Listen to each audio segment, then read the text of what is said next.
नमस्कार दोस्तों, स्वागत है आपका हमारे YouTube चैनल में। मैं हूं आपका दोस्त विनोद।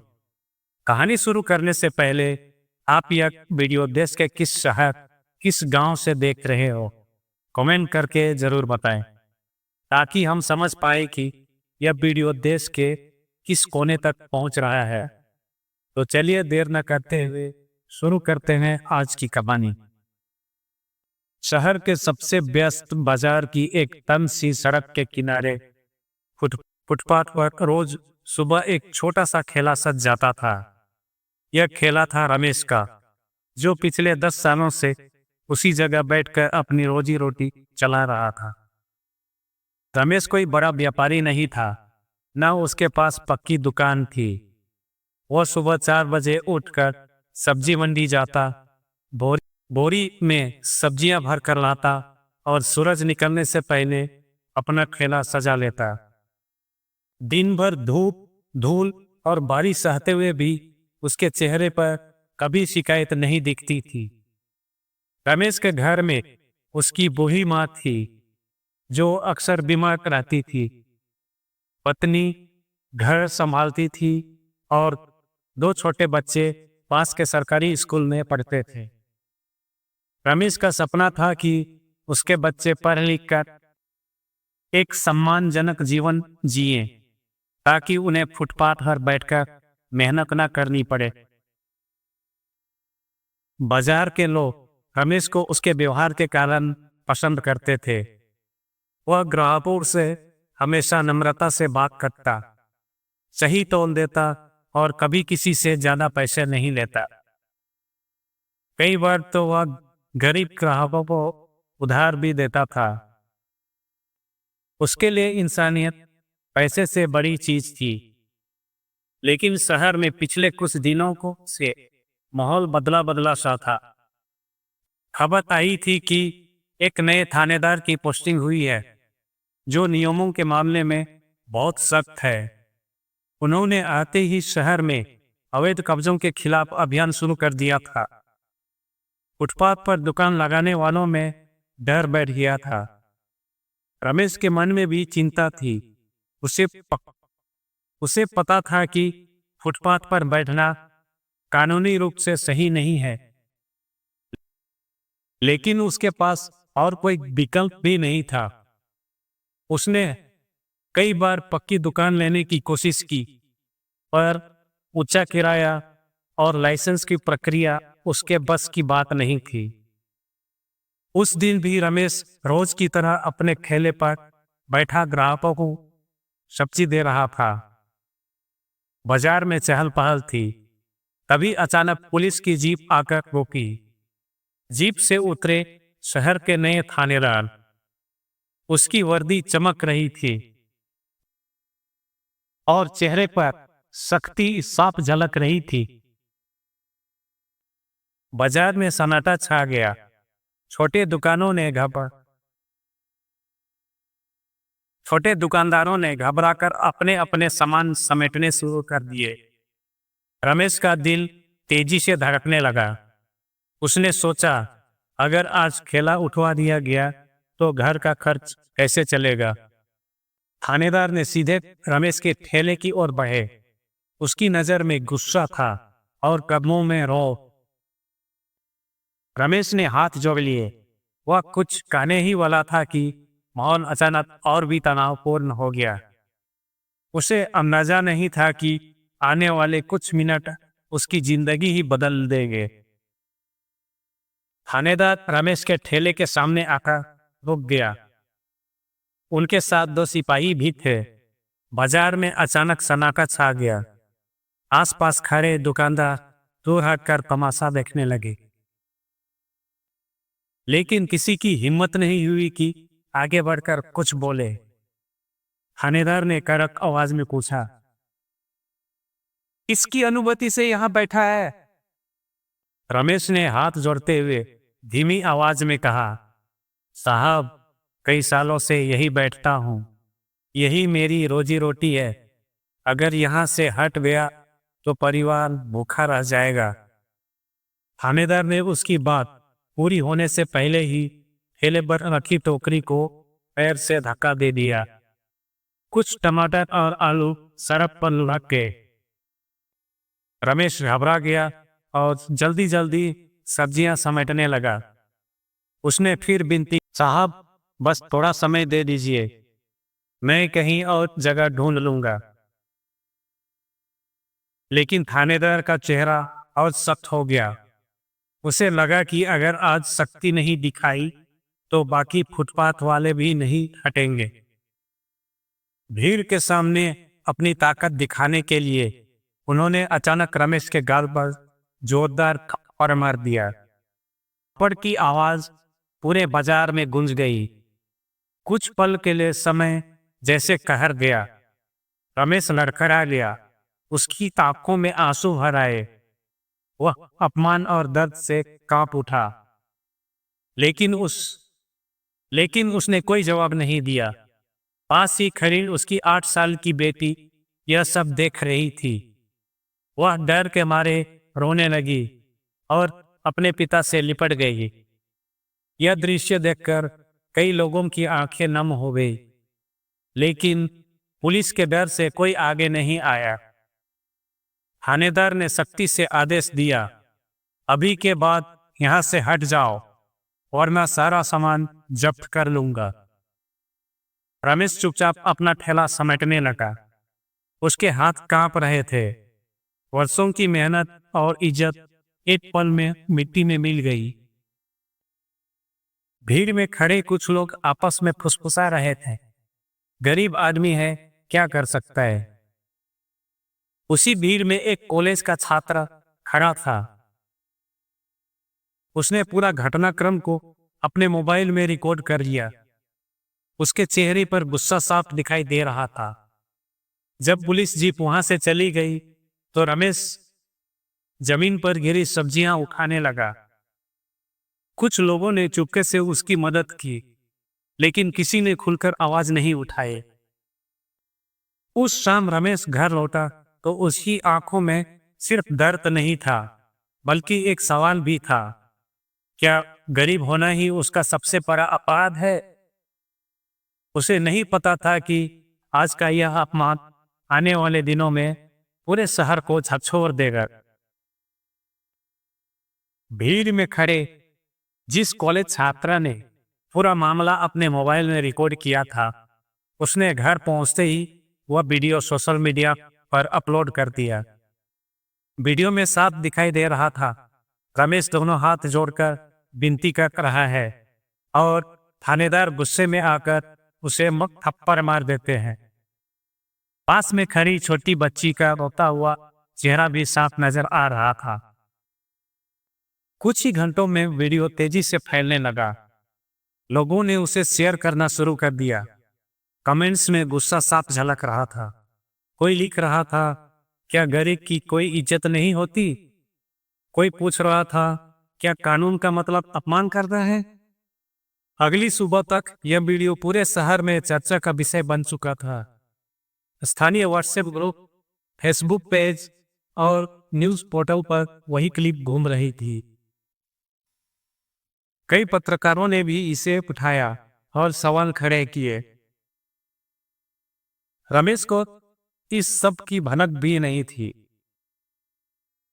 वह तो उस दिन घर बैठा था, क्योंकि उसका खेला आधा खाली हो चुका था और मन पूरी तरह टूट चुका था। उसकी पत्नी ने उसे ढांढस बंधाया, लेकिन उसके चेहरे पर गहरी चोट का निशान साफ दिखाई दे रहा था। दोपहर होते होते कुछ पत्रकार रमेश के घर पहुंच गए। उन्होंने उससे पूरी घटना के बारे में पूछा। पहले तो रमेश झिझका, लेकिन जब उसे पता चला कि वीडियो वायरल हो चुका है तो उसने सच्चाई बताने का फैसला किया। उसने शांत स्वर में कहा, मैंने कोई गलत काम नहीं किया था, बस अपने बच्चों के लिए मेहनत कर रहा था। अगर मुझसे गलती थी तो समझाया जा सकता था, थप्पड़ क्यों? यह बयान लोगों के दिल को छू गया। शाम तक शहर के कई सामाजिक संगठनों ने इस घटना की निंदा की। बाजार के छोटे दुकानदार जो पहले डर के कारण चुप थे, अब एकजुट होकर रमेश के समर्थन में खड़े होने लगे। उधर प्रशासन पर भी दबाव बढ़ने लगा। वरिष्ठ अधिकारियों ने वीडियो का संज्ञान लिया और मामले की प्रारंभिक जांच के लिए आदेश दिए। थानेदार जिन्हें लगा था कि यह सिर्फ एक मामूली कार्रवाई है, अब खुद सवालों के घेरे में थे। इसके लिए यह सब अप्रत्याशित था। वह कोई आंदोलन नहीं करना चाहता था, न ही किसी से बदला लेना चाहता था। उसे सिर्फ इतना चाहिए था कि उसकी इज्जत वापस मिल जाए। उस एक थप्पड़ ने अब सिर्फ एक व्यक्ति नहीं बल्कि पूरे शहर की संवेदनाओं को जगा दिया था। आगे क्या होगा? क्या सच में न्याय मिलेगा या यह मामला समय के साथ दब जाएगा? यही सवाल अब हर किसी के मन में था। वीडियो वायरल होने के दूसरे ही दिन शहर का माहौल पूरी तरह बदल चुका था। जो लोग पहले डर के कारण चुप थे, अब खुलकर अपनी बात कहने लगे थे। बाजार के छोटे दुकानदारों ने आपस में बैठक की और तय किया कि वे रमेश के साथ खड़े रहेंगे। सुबह बाजार खुलने से पहले ही कई सामाजिक संगठन और स्थानीय लोग वहां ही इकट्ठा हो गए। उन्होंने शांतिपूर्ण तरीके से विरोध दर्ज कराने का फैसला किया। किसी ने पोस्टर बनाए तो किसी ने संवाद सबका अधिकार है जैसे नारे लिखे। यह प्रदर्शन किसी के खिलाफ व्यक्तिगत दुश्मनी नहीं बल्कि इंसाफ की मांग के लिए था। रमेश इस सब को देखकर हैरान था। उसने कभी नहीं सोचा था कि उसकी तकलीफ शहर की आवाज बन जाएगी। वह भीड़ के बीच खड़ा था, लेकिन आज उसके चेहरे पर डर नहीं बल्कि हल्की सी उम्मीद थी। उधर प्रशासन ने मामले को गंभीरता से लिया। वरिष्ठ अधिकारियों ने वायरल वीडियो को सबूत के तौर पर देखा और विभागीय जांच शुरू कर दी।